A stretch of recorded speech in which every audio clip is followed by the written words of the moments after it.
పర్లేదు, మనకి పక్కనే ఉన్నాయి. ప్రతి వ్యక్తి దివి నుంచి భూమికి వచ్చి మళ్ళీ దివికి వెళ్ళిపోయే ఈ ప్రయాణంలో చాలా అరుదైన వ్యక్తులకి, అరుదైన మనుషులకే మరణం లేని జననం అనేది ఉంటుంది. అది విశ్వవిఖ్యాత నట సార్వభౌమ పద్మశ్రీ డాక్టర్ నందమూరి తారక రామారావు గారికే మాకు తెలిసిన ఈ ప్రయాణంలో ఆయనకు ఒక్కరికే దక్కిందని మేము ప్రగాఢంగా విశ్వసిస్తున్నాము. మరణించిన తర్వాత కూడా జీవించటం అనేది ఎంతో, అన్ని రంగాల్లో ఎంతో సేవ చేస్తే కానీ ప్రజల్లో జీవించడం అనేది కుదరదు.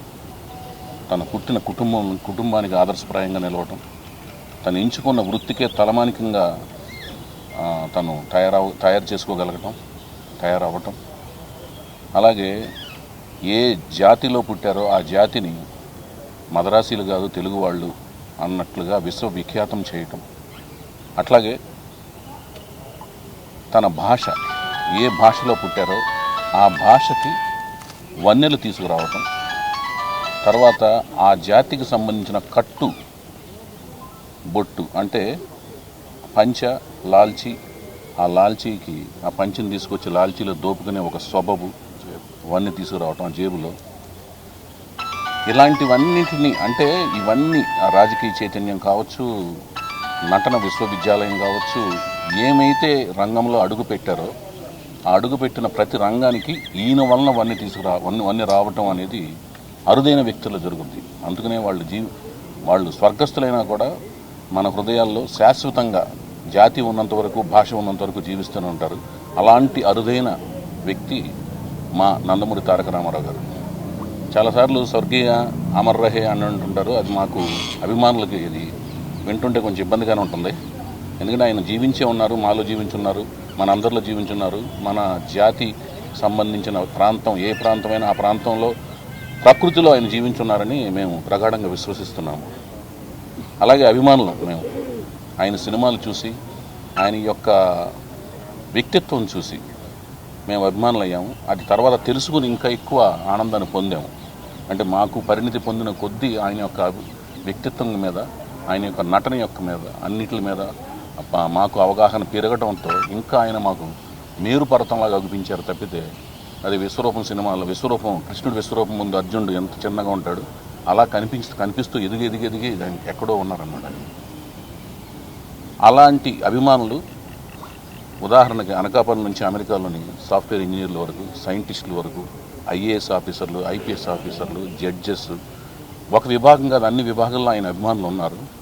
ఆనందాన్ని పొందారు, స్ఫూర్తిని పొందారు.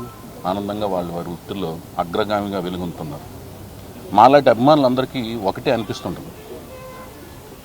నేను కథ, స్క్రీన్ ప్లే, ఆయన స్ఫూర్తితో సినిమా రంగంలోకి అడుగుపెట్టాను. సినిమా పట్ల పిచ్చి పెట్టింది. సినిమా రంగంలోకి అడుగుపెట్టాను. కథ రాశాను, స్క్రీన్ ప్లే రాశాను, దర్శకత్వం చేశాను, నిర్మాతను అయ్యాను, ఎగ్జిబిటర్ని అయ్యాను, డిస్ట్రిబ్యూటర్ని అయ్యాను, ఆడియో సంస్థ ఒకటి స్థాపించాను. వీటన్నిటిలోనూ నా యొక్క అన్నగారి నుంచి మేము నేర్చుకున్న ఆ క్రమశిక్షణ, మంచి నడవడిక, వీటితో మేము అన్నిటిలో ఒక పేరు ప్రఖ్యాతులు సంపాదించగలిగానంటే అది డెఫినెట్గా ఎన్టీ రామారావు గారు మాలాంటి అభిమానుల కోసం ఉంచిన అకౌంట్లోంచి డ్రా చేసుకున్న కీర్తి కానీ కనకం కానీ భావిస్తూనే ఉంటాం. నేను ఇన్ని విభాగాల ద్వారా ప్రయాణం జరిపిన నా జీవితంలో అరే వైవిఎస్ చౌదరి ఎన్టీఆర్ వీరాభిమాని అని అనిపించుకోవడంలోనే నాకు ఆనందం ఉంటుంది అన్నమాట. సో అలా అది నా ఒక్కడికే కాదు, ప్రపంచవ్యాప్తంగా ఉన్న మా రామారావు గారి అభిమానులందరికీ, ఎన్టీఆర్ ఫ్యాన్స్ ఎవరైతే ఉన్నారో రకరకాల ప్రాంతాల్లో ఉండొచ్చు, రకరకాల పార్టీల్లో ఉండొచ్చు, రకరకాల మతాల్లోంచి ఉన్నారు, అన్ని మతాలు ఉన్నారు, వాటన్నిటికీ అతీతులు అన్నమాట ఆయన. అలాంటి అభిమానులందరికీ కూడా ఆయన్ని అభిమానిగా చెప్పుకోవడమే, వాళ్ళు సైంటిస్ట్ అయినా సాఫ్ట్వేర్ ఇంజనీర్ అయినా దాంట్లోనే ఒక ఆనందం ఉంటుంది అన్నమాట. తర్వాత అన్నిటికంటే ముఖ్యమైనది, తను హైందవ సంస్కృతిలో పుట్టినందుకు హైందవ సంప్రదాయాలకు ప్రతీకలుగా నిలిచిన రామాయణ, భారత, భాగవతాల్లోని అన్ని పాత్రలకు, అది పాజిటివ్ నెగిటివ్ పాత్రలన్నిటికీ ప్రాణ ప్రతిష్ఠ చేసి వాటిని గొప్పగా మనకి కళ్ళ ముందు కదలాడారు, ఆవిష్కరించారు.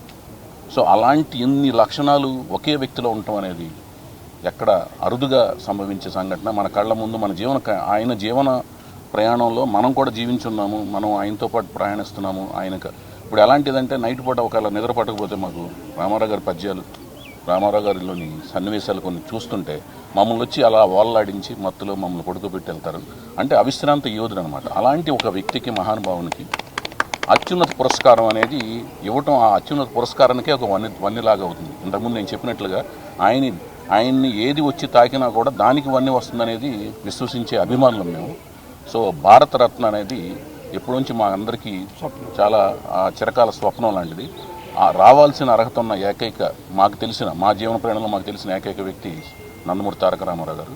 ఆయనకు రావాలని మనస్ఫూర్తిగా అభిమానులందరి తరపున, ప్రపంచవ్యాప్తంగా ఉన్న అభిమానులందరి తరపున నేను వైవిఎస్ చౌదరిని రిక్వెస్ట్ చేస్తూ భారత ప్రభుత్వాన్ని ఈ రోజు అనేది ఆయన వర్ధంతి, జయంతి ఏదైనా కూడా మాకు ఏంటంటే ఆయన్ని స్మరించుకుంటూ, అంటే ఇన్నేళ్ళు గడిచినా కూడా అందరూ స్మరించుకుంటూ ఉంటాం అనేది కూడా ఒక అరుదైన సంఘటన, అరుదైన రికార్డు కిందే మేము భావిస్తుంటాము.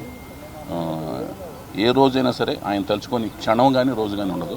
ఇక మహిమలు అంటావా, ఆయన ఒక శక్తి, ఆయన శక్తి స్వరూపంతో మేము ఏమైతే కోరుకున్నామో అన్నీ కూడా మాకు ఒక దేవుడిలాగా తీర్చాడు. అందుకని మాకు దైవ సమానం, దేవుడి కంటే కూడా మాకు ఎక్కువ అనమాట. మేము చూసినా కనిపించిన దేవుడు అనమాట ఆయన. సో ఆయనకి మేము ప్రతి క్షణం రుణపడి ఉంటామని మరొకసారి విన్నవించుకుంటూ మీ వైవిఎస్ एनटीआर एनटीआर एनटीआर जब तक सूरज चांद रहेगा, तब तक एनटीआर का नाम रहेगा, जब तक सूरज चांद रहेगा एनटीआर का नाम रहेगा, एनटीआर अमर है।